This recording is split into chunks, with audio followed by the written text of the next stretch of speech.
People of God, thank you for joining. This is the channel for Amani.Upendo.Wellness. If you haven't already, like, share, and subscribe. Like, share, and subscribe to this channel. Today, I just wanted to share some encouragement. A bit of a testimony, but encouragement, and how you can get to the same place.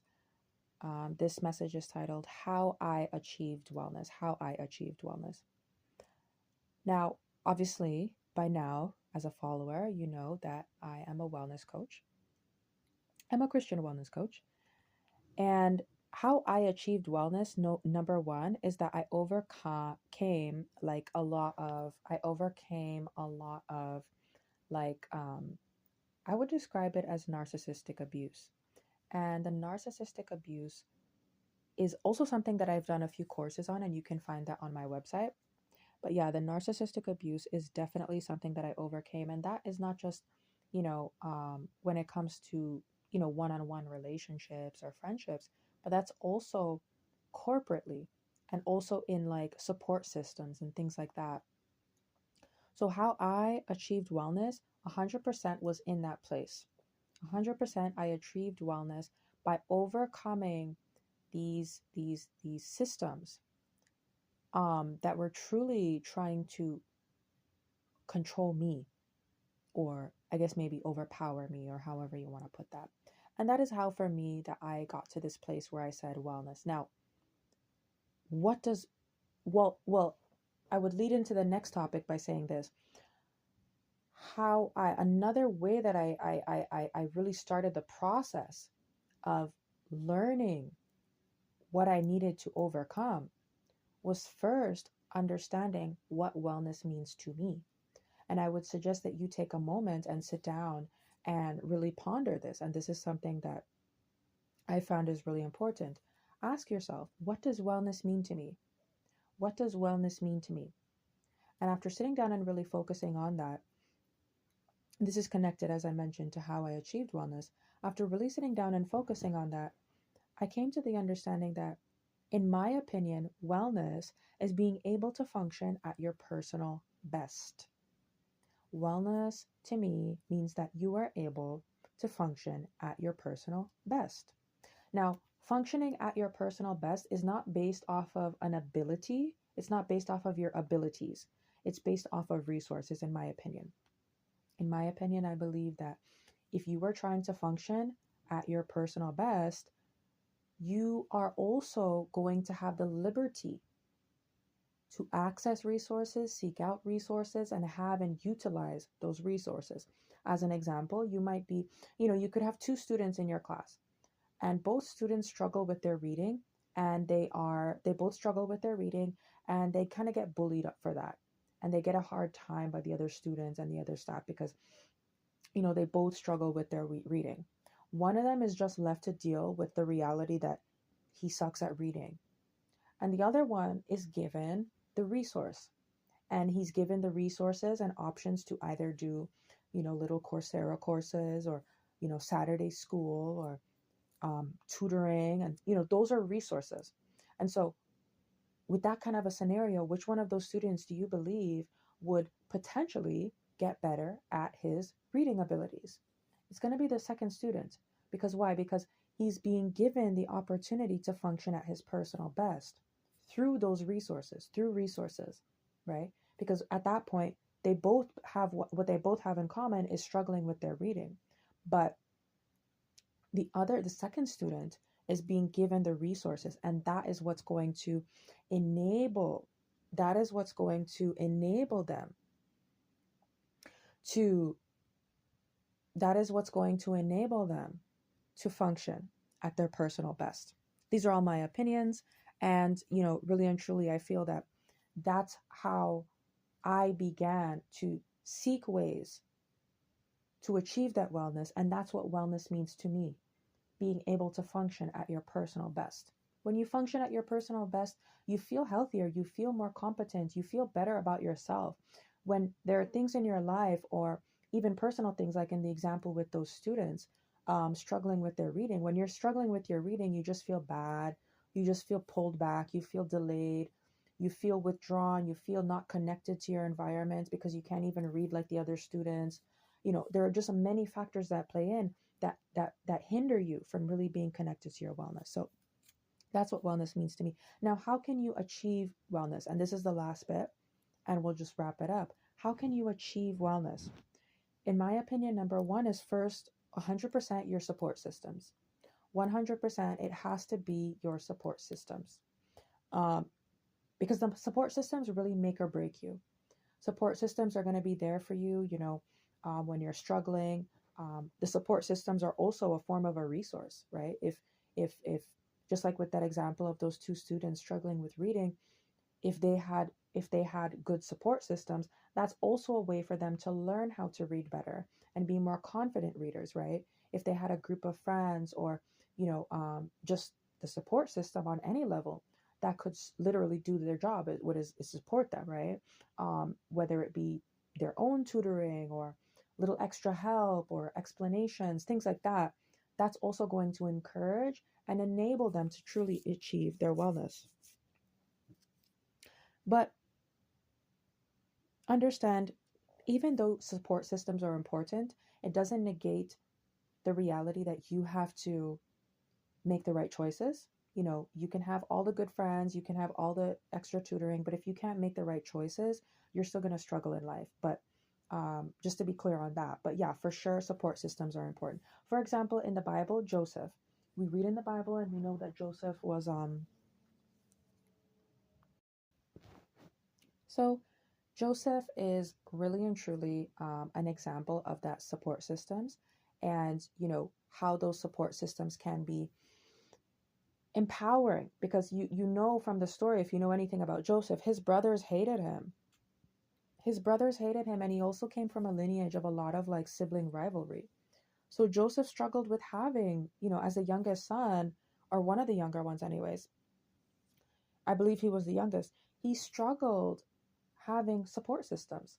His siblings hated him so much, they set him up to, you know, almost get killed.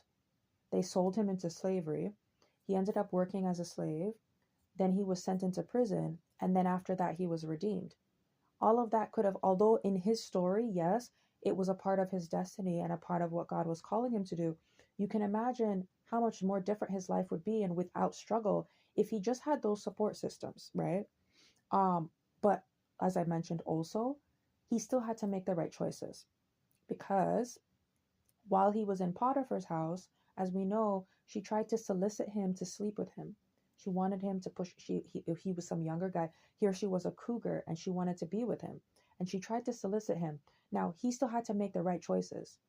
Whether he had the support systems or not, he still had to make the right choices. And because he said no to her, that is what empowered him to, be stronger in his faith, but also kind of move past and still continue to honor God.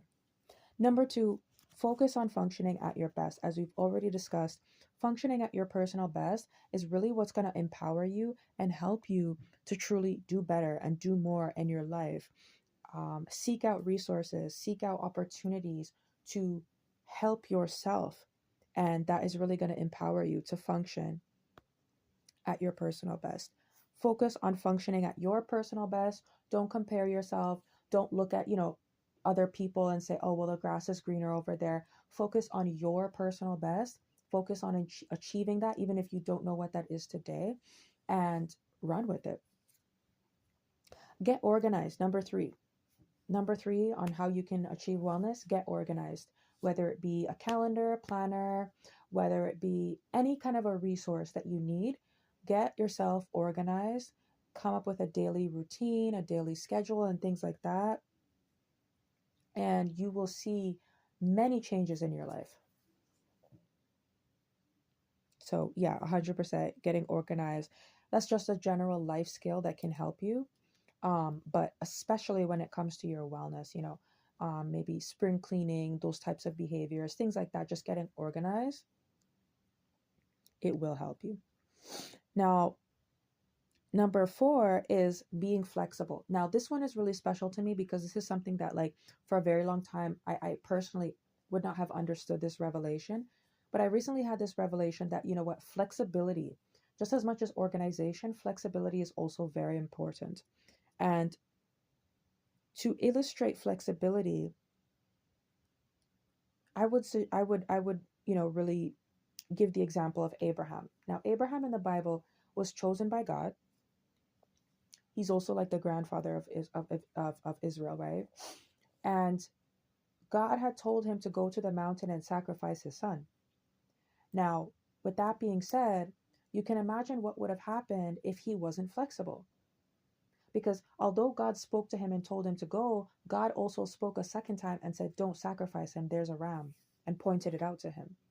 So it's that kind of a reality. When I talk about flexibility, I'm talking on that level. Be flexible. Plan and understand that plans can change. Make your plans, but understand that your plans can change. Right now, you might be planning to go on a trip or going to school or whatever. Be flexible and be flexible to what's going on in your life. That, like, if you have to change your plans, you will, and you won't force yourself to, go into that thing that you planned. Meanwhile, it's not appropriate. Um, there's also there's this movie, this 80s movie about, I think it's the Griswolds or something, or this family in the 80s, and they wanted to go to Wally World.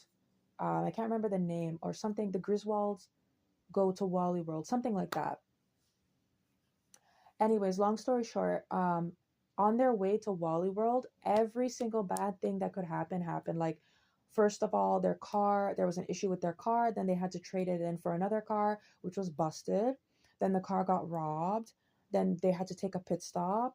Every single thing was happening. Like, understand, be flexible, because if, circumstances like that, you made plans, but you can change your plans, right? And I think Abraham is more appropriate as well. And we know this in the Bible that, you know, he was sent to go and sacrifice his son, but God also spoke a second time. So you need to be able to um, be receptive, be flexible to God's voice, and try to be flexible to God more than you are other people. Because when you're being flexible to other people, they will always just toss you around. You're just gonna get tossed around like you're frying an egg or something like that. You're just gonna be tossed around. But you want to be flexible to the voice of God and the Holy Spirit, because that way you never truly use. You're not going to be manipulated. You're not going to be like coerced or anything like that. Be flexible. And also connected to that is resist temptation, because Abraham also had to resist temptation, and so did Jesus. They had to resist temptation by saying, I'm not living by flesh alone. And they also had to resist temptation to with Abraham, he went to go and be with Hagar, his wife's servant, rather than his wife. Certain things like that, being flexible and resisting temptation, resisting the urges, resisting, any inclinations. And that's how you're really helping yourself to be more empowered and be more connected to God, being more connected to being flexible. And it's just you making a choice and saying, I'm going to listen to the voice of God, even if that voice changes, even though he said to me, go. And then he came back to me and said this. God doesn't change his mind or make mistakes. He told Abraham to go, but he also told him that there was a ram and that there was provision, so he wouldn't have to do that. Realize that, when you're making that sacrifice, well, not really sacrifice, but when you're making the choice to be obedient, it's not because, being obedient is not just because God can help us. Even if, like, let's say, for example, if Abraham didn't obey, I'm sure that God would have provided for him and his son. But at the same time, you don't want to live your life thinking that God is like a backup generator that will help you when you make a mistake. You want to live your life being obedient, knowing that when I'm obedient, I maintain that connection to God. He can still help me. But just like when you're right, you have training wheels. Like, you don't want to focus on those training wheels too much. You want to learn how to actually ride the bike yourself. You don't want to be just there thinking that, like, okay, the training wheels got me. The training wheels got my back. Yeah, they do. But you'll be more effective witness, and you'll be able to do a lot more in your life if you can really sit down and say, okay, I'm obeying God in every single thing I do. I'm being flexible to his voice and his Holy Spirit and resisting temptation. And in closing, the last way that you can truly achieve wellness is going to be starting. Get startups. You can start today. I always advocate this way. You can start today. It's really, it just takes your effort. It takes you just making the choice. It's all about choices. And as a wellness coach, I advocate that people always try to make the right choice. Sometimes there are things in your life, there are circumstances that happen that might be out of your control. They might be out of your control right now. You might not be able to change everything that you're going through, but you can start today by making positive choices, making the right choices, and making the decision that you're not going to allow necessarily what you're going through. For example, like Joseph, you're not going to allow, your circumstances of being in a pit or being in the palace as a slave, because even though he was in a palace, he was a slave, or being in a prison cell, to allow that to change who you really are. Making the choice that, like, you know what, I'm going to start today to try and be positive, to try and have a better outlook on life and outlook on myself, and have that relationship with God, so that you know regardless of what's going on around me, I still can truly say that, like, my wellness is intact. So in general, that is my little testimony on how I achieved wellness. But ultimately, it's a lesson for you to say how you can also achieve wellness. And I recommend that to anyone. I recommend that you start today. It is never too early or too late to really just start and say, you know what, I'm gonna commit today. I'm gonna commit.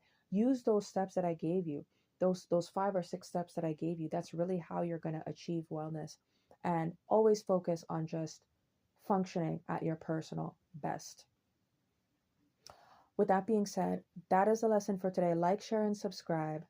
I really hope that it was a blessing to you, and that you can even maybe pass that on and help someone else, support them in their wellness journey. Check out my other courses on my website about narcissistic abuse and surviving narcissism. Like this video, and above all else, of course, stay blessed.